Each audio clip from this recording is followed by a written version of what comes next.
अपनी बहन देवकी से बुलाए, बहन आज तू मुझे छोड़ करके जा रही है।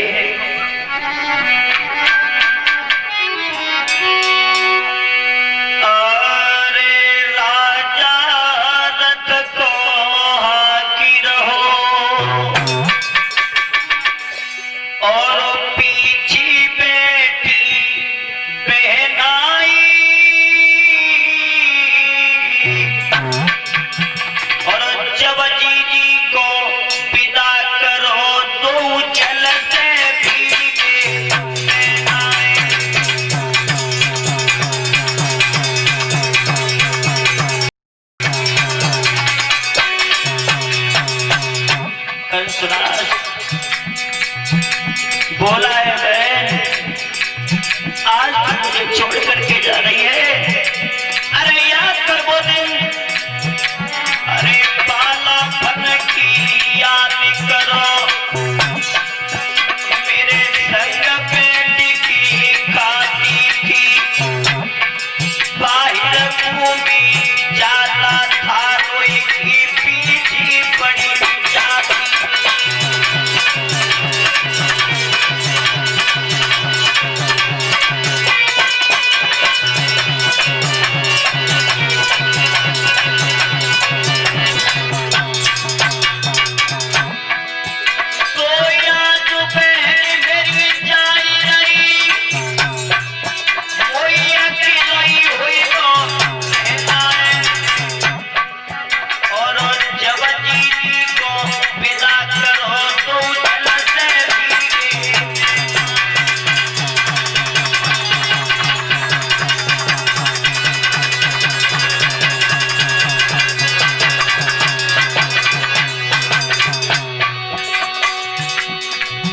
बोला बहन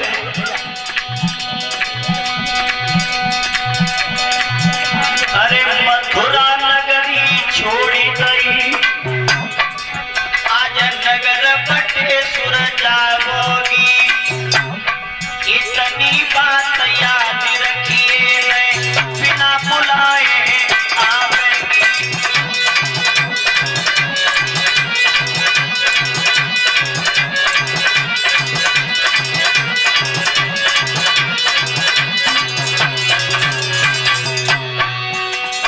जवाब दिया है बिना बुलाए कबू बहन। और ये बात केवल कंस अपनी बहन से कह रहा है। क्या कह रहा है कि बिना बुलाए कभी मायके में मत आना। अब देखो जा कलयुग में नेक पति महाराज के तू में भाई झोला उठाओ, लंबी पड़ेगी मायके के लिए। हाँ लेकिन कंस संकेत कर रहा है बहन, अरे मथुरा नगरी छोड़ी गई, आज नगर बटेश्वर जावेगी, और इतनी बात याद रखिए, बिना बुलाए आवेगी।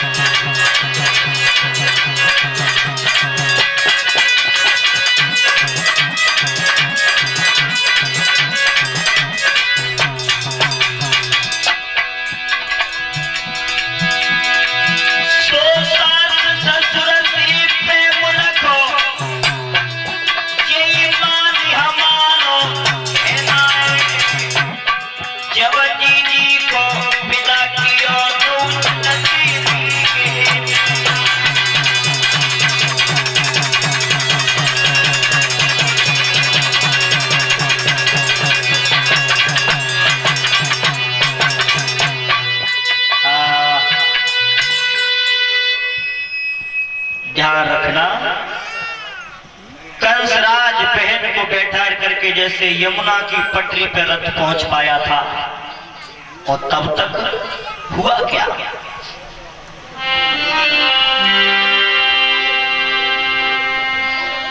देखिए वो भी एक भाई है जो अपनी बहन को अपने हाथों से विदा कर रहा है। और आज के भाई अगर घर से बहन विदा हो रही हो और भैया बगल में ताश खेलने। सो एक अली कही है रे देखिए जो रोए जैसी आवाज कहाँ आ रही है। अब भैया कह रहे हो पागल हो तो पत्ता छोड़, वो भाई छोटी लल्ली है ना घर से विदा है रही है, ध्यान रखना। और ध्यान रखना हमारे गुरुजी ने 4 स्थान बताए, 4 स्थान। उन चारों स्थानों पे कलयुग अपना प्रकोप बहुत ज्यादा जमा रहा है। कलयुग अपना सबसे ज्यादा प्रकोप कहां दिखा रहा है? और वो 4 स्थान आपके सामने हैं। कौन कौन से? अरे दूध पी के गली गली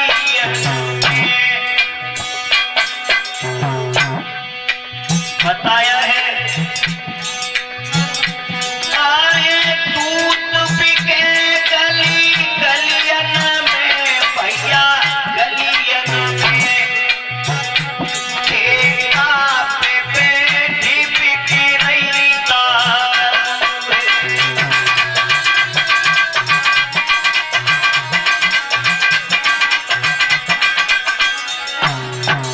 देखा होगा आपने गांव में तो खैरियत है, बड़े बड़े सिटी में चले जाओ, आगरा बम्बई फिरोजाबाद में साइकिल से टंकी को बांधे है दूधिया और गली गली में आवाज लगा रहा है दूध ले लो, दूध ले लो। और शराब ये दारू ठेका पर रख के बिक गई। अगर गाँव के यहाँ हिंदू रिश्तेदार आ जाए, नातेदार आ जाए और फिर पी के ही खाना खाते हैं तो रात को 1 बज रहा हो साइकिल मोटरसाइकिल में चाबी लगेगी और वो शराब आवे तब पीएंगे तब खाना खाएंगे। दूध जैसी चीज इस कलयुग में दरवाजे दरवाजे पर डोल गई और शराब ठेका पर रख के बिक गई। और कहां पर दिखा रहा है कलयुग प्रकोप?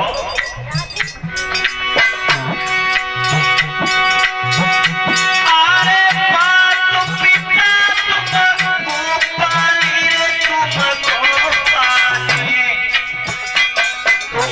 गोपाले जो करे बुढ़ापे में भारू है।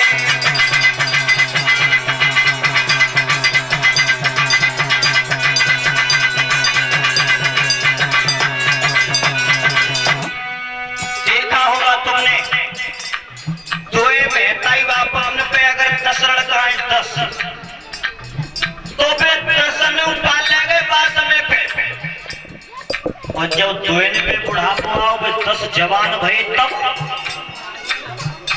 फिर प्रसन्न पे दोना पली। क्यों?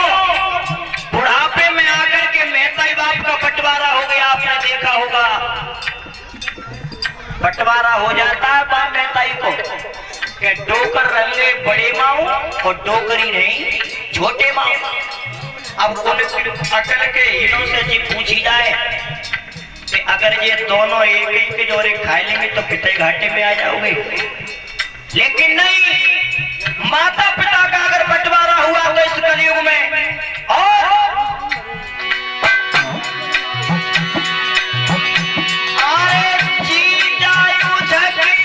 रोटी न को भैया रोटी न को हाय हाय रोटी न को चौका में बैठी खाए रे सारू है।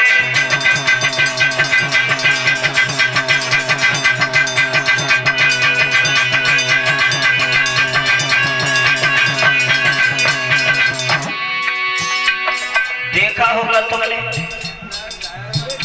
अगर घर पे बहनों ही आ जाए तो वे तो इंतजार कर रहे हैं कि कब रोटी को पूछ भी आवे कोई। और साड़ू बिना नहाए जाने की जरूरत घरे चौका में जा सकते हैं। हाँ, एक लड़का पहुंचो खेत पे, एक बालक। सुबह बालक ने कही पिताजी बोले घरे भूपा आए गए फूफा आ गए तो ऐसो करिए, खटिया बिछाए दिए, दरी बिछाए दिए, जी आदि क्रिया रह गई, जा चलाए के दोबारा आती में चल जा। और एक दिन आए साड़ू, लड़का पहुंचो खेत में, पिताजी बोले मौसा आए घरे, कोई रुपया छोड़ ही खेत में, अरे मौसा अकेले आए कोई संगा हुए, अकेले ना मौसी और वाई संग, ए भैया रुपया छोड़ दे, सीधे लगे मट से ना बढ़िया बढ़िया सामान लो, खातिरदारी करवे के लिए। और साड़ू और सरे 4 जना रोके घर पे, जब 4 जना बात अब वे कह रहे भाई साहब ऐसो घरे ज्यादा काम खराब हो तो हम चल रहे हैं, अबे कह रहे रुक जाओ, 4 जना और रह हो गई। साड़ू सरेज को विदा करवे गए तो अपने हाथ में सूटकेस हुए, रोड पे गए और जब साड़ू और सरेज बस में चढ़ गए, सूटकेस सब दे रहे और फिर कह रहे नीचे तक भाई साहब अगर कोई बात आई जाए तो आधी रात पे ने फोन लगा दियो, अगर कोई आधी रात में बात आ जाए तो फोन लगा दिया, बस चिंता मत करियो अली। बारे कलयुग के जवानों, साड़ू और सरेज के लिए आधी रात के लिए तैयार है और बहन बहनों के लिए दिन के 12 बजे तैयार ना है।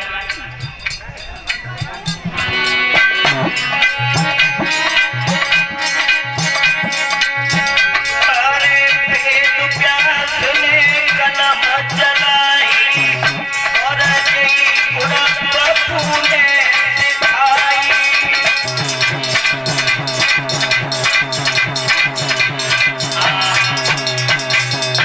जवाब दिया है कंसराज ने, बहन तू आज जा रही है लेकिन याद रखना मेरा बहुत प्रेम है तुझसे। और जिस समय यमुना की पटरी पे रथ पहुंच पाया था और तब तक हुआ क्या,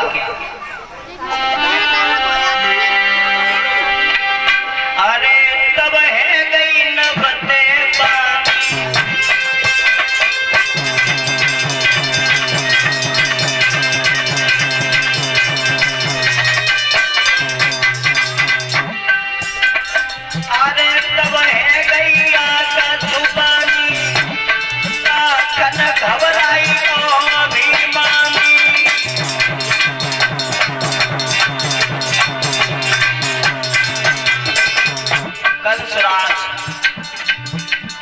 आकाश से वाणी हो रही है और क्या आवाज आ रही है,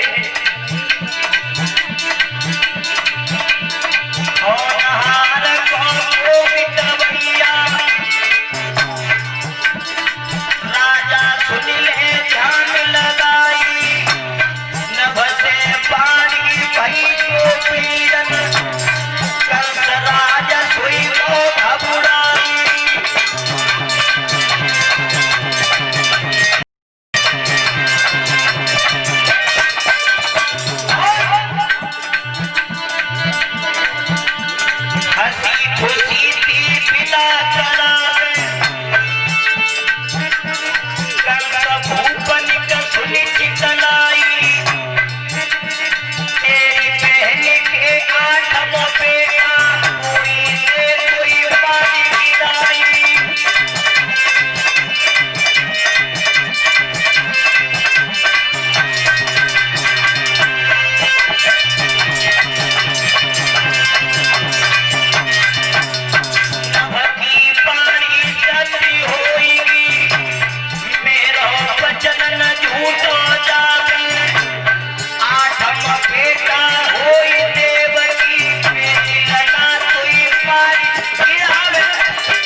पुत्र होगा वो तेरा काल होगा।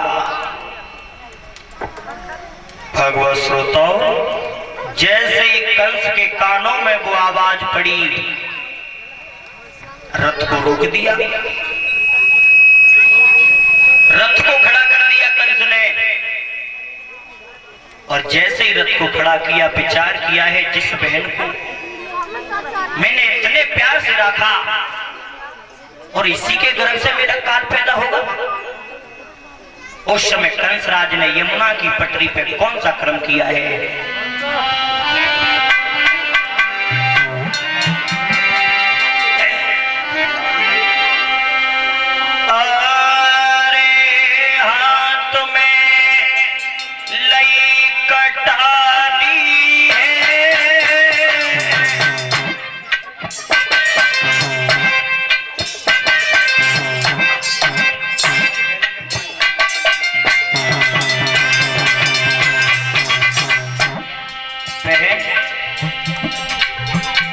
कंस ने आज कर्म कौन सा किया?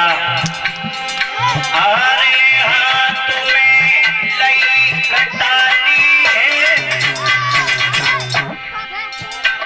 पहना के पकड़े के सतुरंत जग भूमियो तारी है, पहना के पकड़े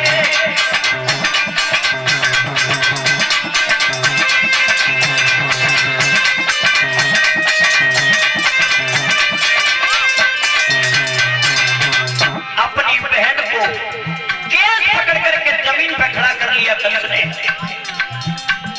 एकदम जवाब दिया है, तू मेरा काल बन गई। और कंस ने विचार किया है, अरे क्रोध नहीं हृदय में धातु, जा पेड़ पे फल लगे जाए ताई में नीचे से काटो।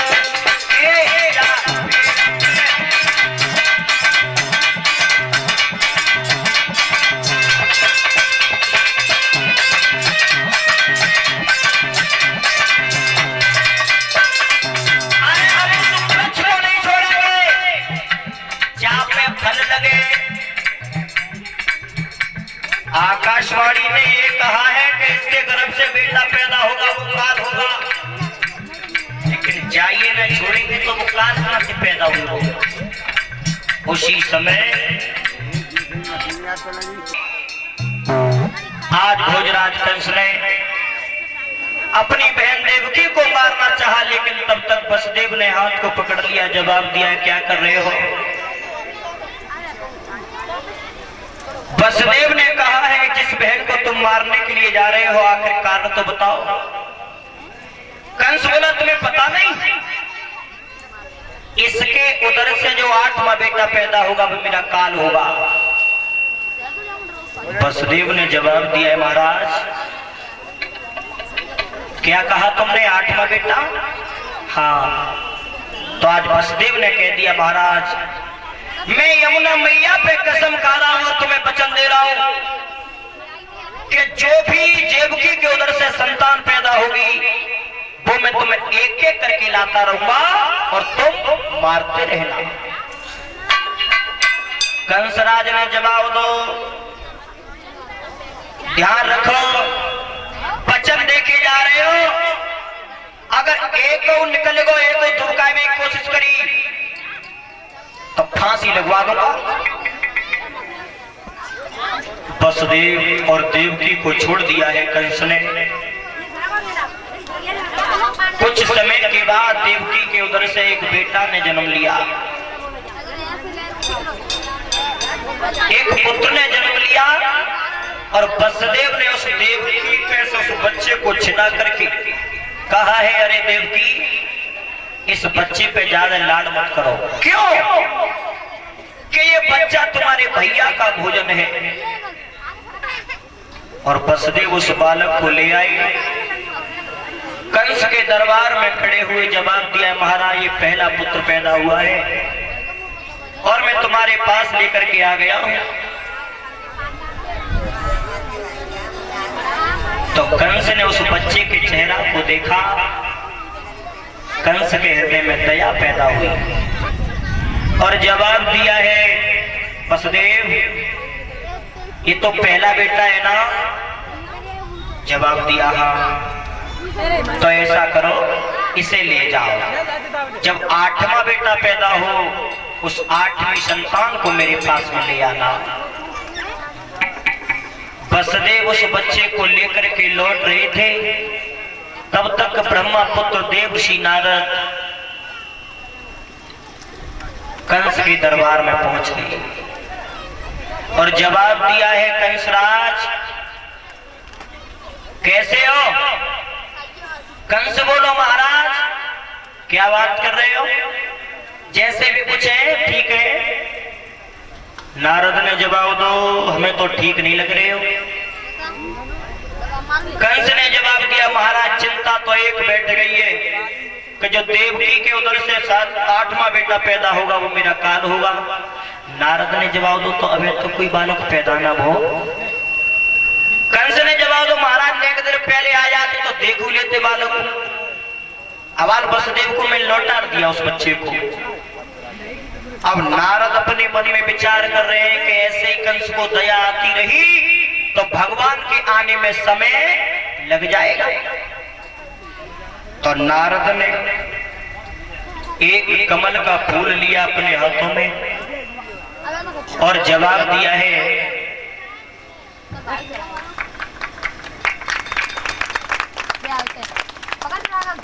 और ये हमारे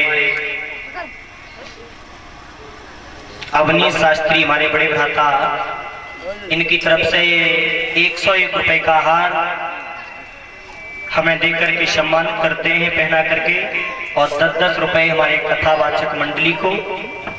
कामना करेंगे भगवान से इनका आशीर्वाद हमारे साथ बना रहे। बोलिए गोविंद भगवान की। नारद ने कमल का फूल अपने हाथों में लिया और जवाब दिया, कंस जा कमल की पंखुड़ियों को गिनो कितनी है? 1 2 3 4 5 6 7 8। अब इधर से गिनो, 1 2 3 4 5 6 7 8। कितनी है? 8। अब फिर गिनो यहां से, 1 2 3 4 5 6 7 8। नारद ने कंस की बुद्धि को घुमा दिया। महाराज ये तो बदल गई। नारद ने जवाब दिया है, दोष त्याग को चुनाए। अगर हर पंखुड़ी 8वीं हो सकती है तो हर बेटा भी 8वां सिद्ध हो सकता है। नारद ने जवाब दो, दोष त्याग को चुना। बिल्कुल काल शीश पे पड़ रहा है, रोते आए। वसुदेव बच्चे लेके और यमुना पे ही पहुंच पाए, और तब तक कंस ने जवाब दिया, खड़े हो जाओ, ला इस बच्चे को मुझे दो। महाराज हम तो तुम्हारी जोरे लेके आए। उस बच्चे के पैरों को पकड़ा कंस ने और खींच करके जैसे ही दिया पत्थर में, उस बच्चे को खत्म कर दिया कंस ने।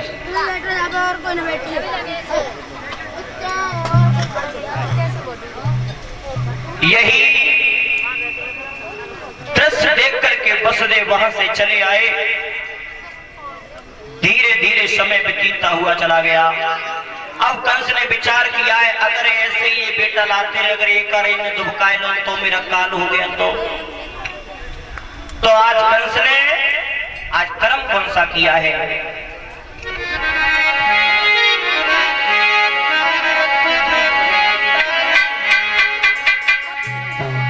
जाए नेक दया नहीं आई,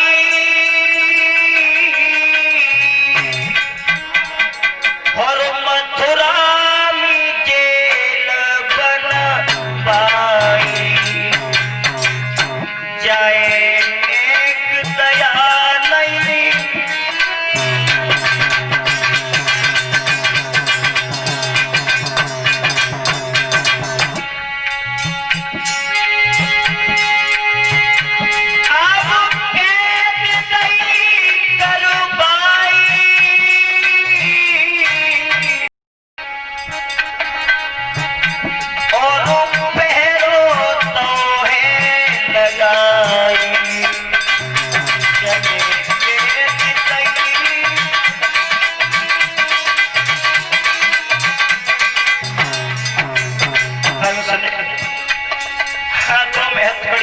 में बेड़ियां डाल करके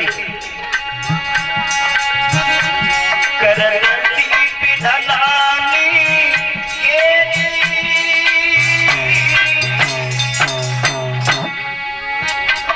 पैरन मिलाली तई बेड़ी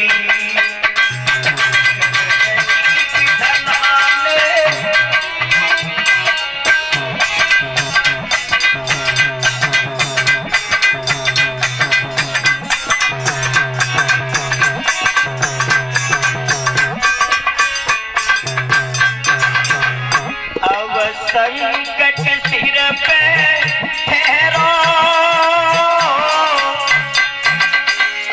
पापी लगाए दो पहरो अब संकट सिर पे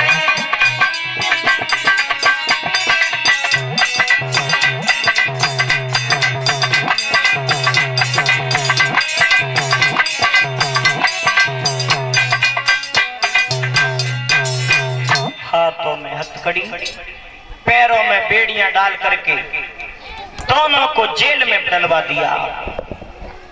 मेरे भगवत श्रोताओं, श्री सुखदेव जी कहते हैं, हे राजन परीक्षित, धीरे धीरे समय बढ़ता गया। कंस एक ही नहीं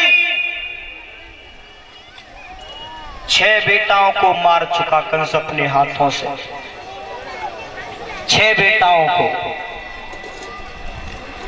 अब जब 7वें का नंबर आया तो क्षीर चिन्ह में भगवान विष्णु और शेष भगवान विचार कर रहे हैं।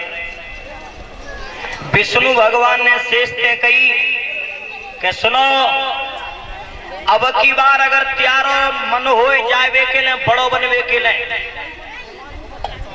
त्रेता में तुम जी कहते कि तुम बड़े बन गए तो तुमने अपने पेट की बात ही न बताई।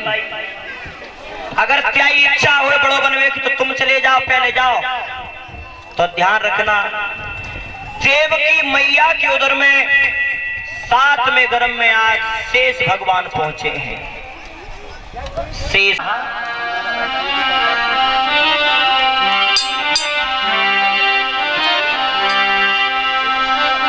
अरे सुनो शारदा माता मेरी, और चली मथुरा को जाइए।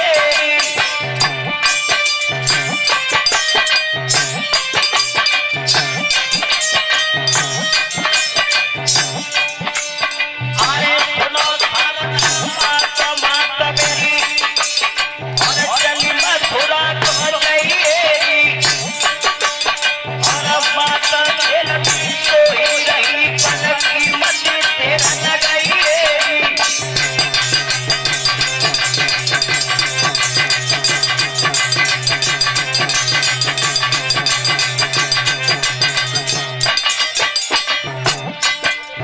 भगवान ने आदेश दिया योग माया से, मैया अरे 7 मास को गर्भ देवकी,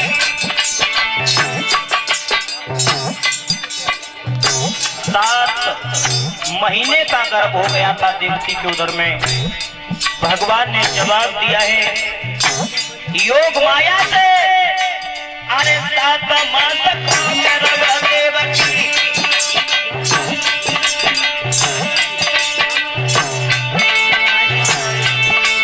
अरे 7 मास को गर्भ देवकी, गर्भ खींच के लाइए।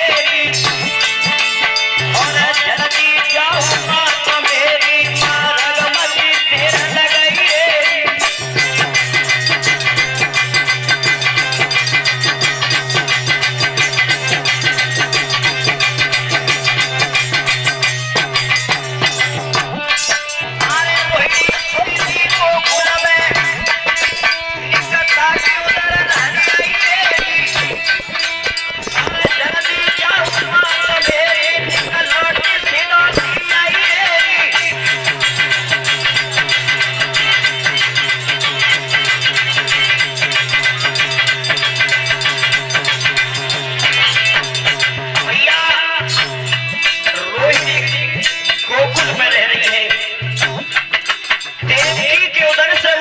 को खींच करके रोहिणी के गर्भ में जाकर के धर दिए। उसी समय आज योग माया चली शारदा सुरपुर से और चली ना धोला भी आई है और मात जेल की सोई रही गर्भ खेचन हो आई है।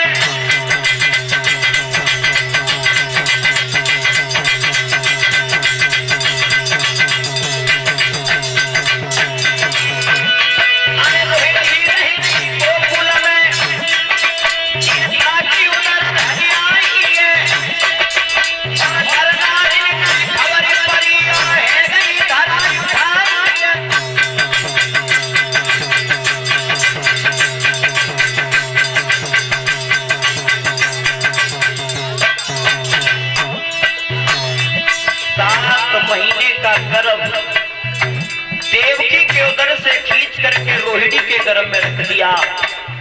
बोलिए योग मैया की। मेरे श्रोता बंधु